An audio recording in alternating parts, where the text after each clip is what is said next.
I am a guy with a high school education, and I wasn't a very good student. I am from the minimum wage working world. That was what I was doing before I joined Black Flag.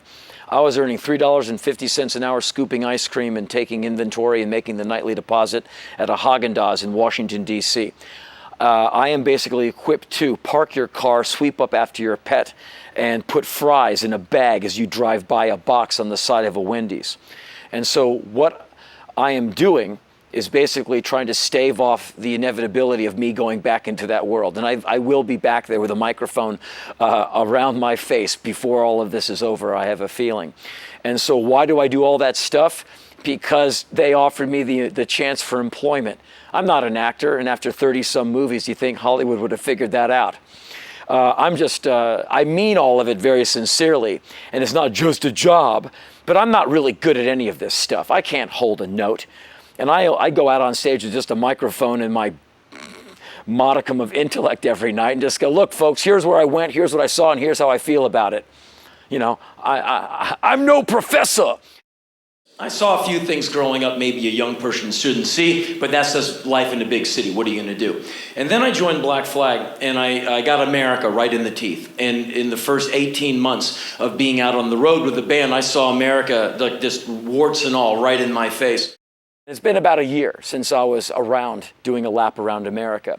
And in that time, I was in Syria and Lebanon and Jordan and Israel and South Africa and Ireland and Northern Ireland and Scotland. And I may have left out one or two.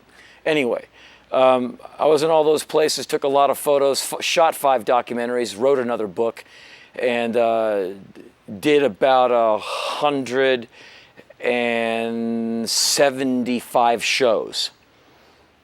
So I've got a lot to report upon. When I used to read about Mandela, I always wondered what that cell looked like. I really did. And just like, you know, where he sat and what he looked like inside. And to actually walk in, I never thought that would happen.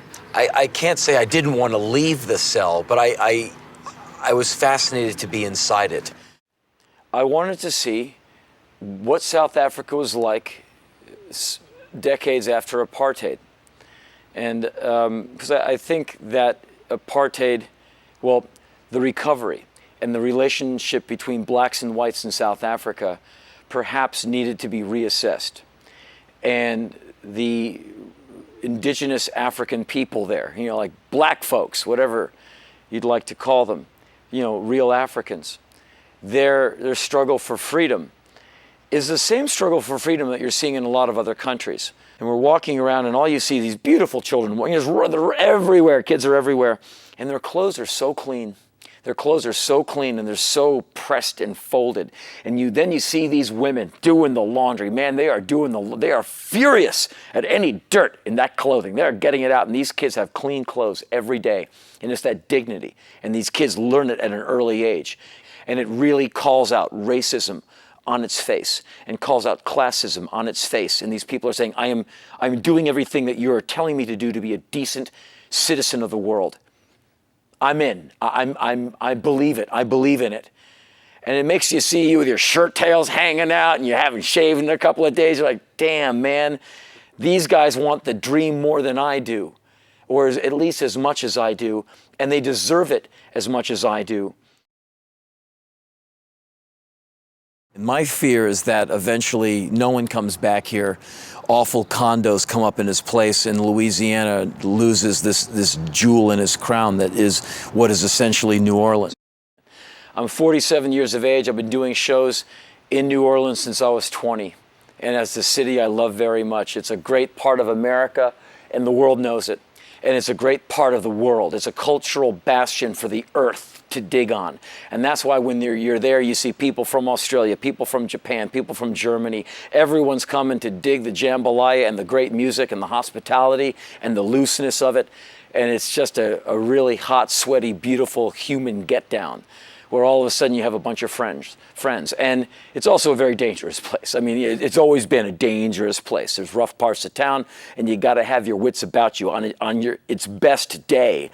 You got to be looking around. So when Katrina hit, when it was a part of America, you know, you figure every American would be standing up giving aid. And we did. And that is the silver lining in that storm cloud, that Americans stood up and threw money at that, threw aid at that, and continues to do so.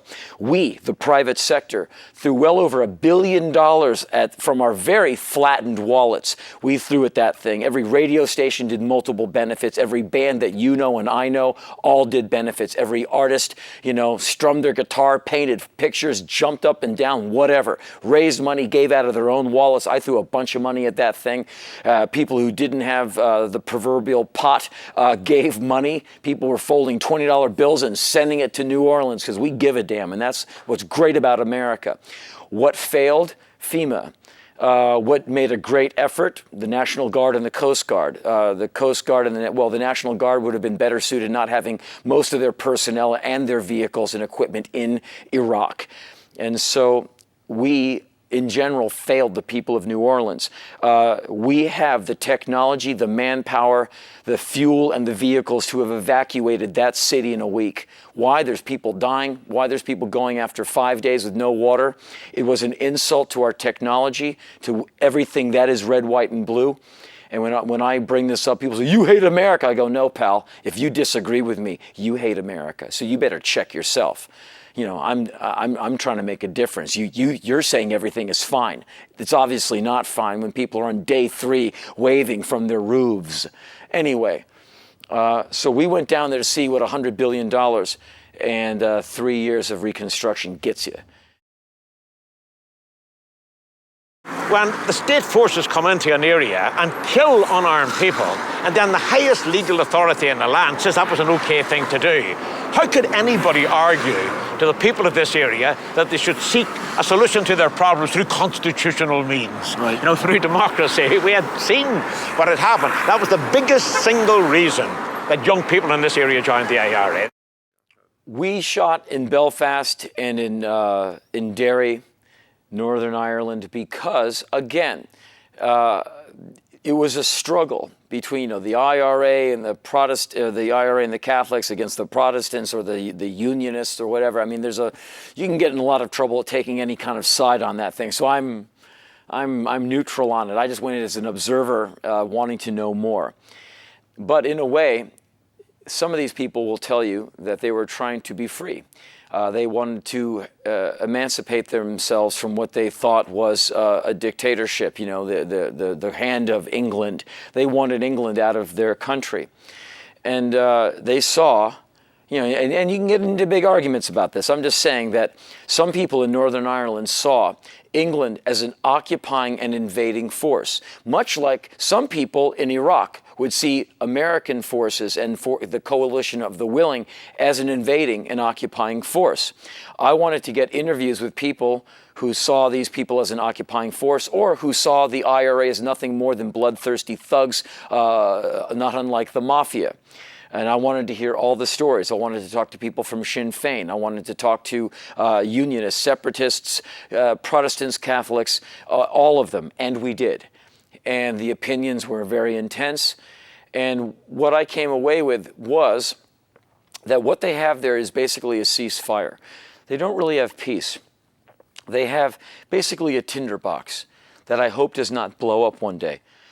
And I'm not looking for the kumbaya moment, but the traveling I do, and I just gave you the laundry list of some of the places I've been, just like in the last 12 months. That is, I do see the more similarities in all these countries than dissimilarities. And my passport is now heavy with visas that say the Democratic National People's Republic of, or the Islamic Republic of. And their kids all seem to want the same thing. And the adults all seem to want the same thing. And they all seem to be very friendly to me when I walk down the streets. And hopefully viewers will get a little of that when they see this stuff on IFC. I love it that Americans are getting more opinionated. I love it that more young Americans are voting. And they're like, "Oh, you got a big opinion." Pal, I open my mouth. I'm quintessentially American. I am so red, white, and blue. If you can't stand it, there's the exit sign. Become a Docublogger. Log on to docubloggers.org to share your opinions and story ideas, or get out your camera and create your own docublog.